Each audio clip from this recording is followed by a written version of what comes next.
Ok, donc là maintenant on va commencer la création d'une procédure stockée qui va me permettre d'afficher la quantité en stock des différents entrepôts de mon item. Donc je vais tout de suite commencer par créer dans mon projet Visual Studio donc ma procédure en faisant un clic droit ajouter. Donc une procédure stockée que je vais appeler stock item.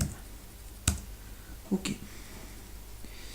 Donc là, la création de ma procédure, je vais lui passer en paramètre un item de type int. Ok. Et donc je vais faire tout simplement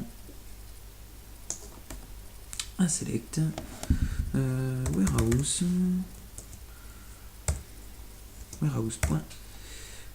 name virgule stocker point quantité virgule quantité pardon, voilà.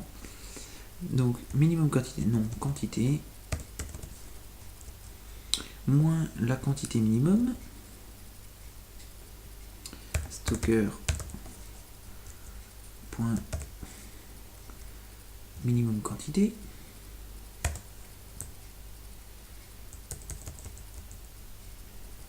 je vais mettre en parenthèse, voilà, c'est très bien, et je vais faire virgule item point name item.name, on l'a pas sans paramètre, on le connaît, mais c'est pas grave, je le rajoute quand même. From donc warehouse inner join stocker on warehouse, la première table, point warehouse num, hop là,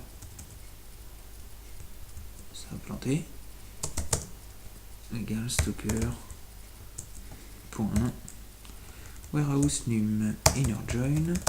Je vais faire une autre liaison sur ma table item on stocker. Oh, j'ai des temps de latence là. Item num égale item point item num. Voilà, et je vais tout simplement retourner mon select. Et là donc je vais faire simplement régénérer ma solution pour voir si j'ai pas d'erreur. Ok, donc j'ai ma procédure stockée et je vais la publier sur mon serveur de base de données.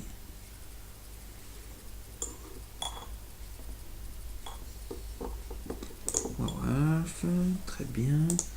Sur mon application correction sport 2014, ok, et je vais faire un publier. Donc là, je suis en train de m'apercevoir que j'ai fait une grosse erreur. Enfin, une grosse erreur. C'est pas ça qui était demandé en tous les cas.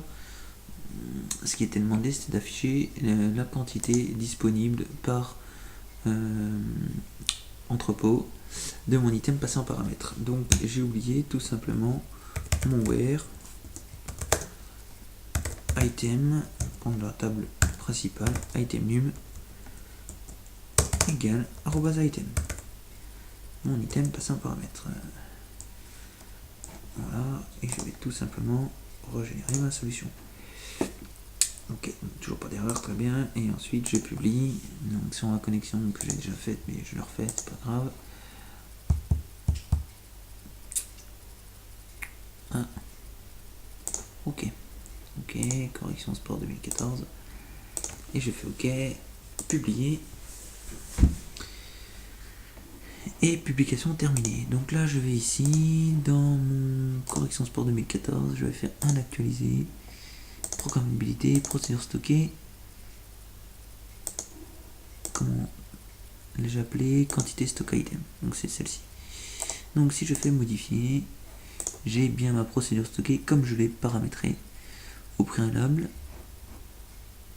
Voilà, et maintenant je n'ai qu'à faire un petit execute de ma procédure. Donc QTE je vais mettre le dbo.qte. Non, c'est pas comme ça qu'elle s'appelle. Je vais récupérer le nom, donc j'ai pas d'accomplissement. C'est bizarre. Et je vais lui passer en paramètre l'item numéro 1. Je vais faire tout simplement exécuter et on me ressort donc le résultat qui est donc dans mon entrepôt de Dijon. J'ai 300 de disponibles pour l'item fin. Donc on va tout de suite vérifier en faisant tout simplement une nouvelle vue. Je vais prendre la table warehouse, stocker et item. Voilà, fermé. Là, eh bien non, je vais me vérifier avec ma vue. Ça serait encore mieux. Item stock, que je vais faire modifier mes 200 premières lignes. Ici, je vais donc tout simplement mettre un where sur mon item.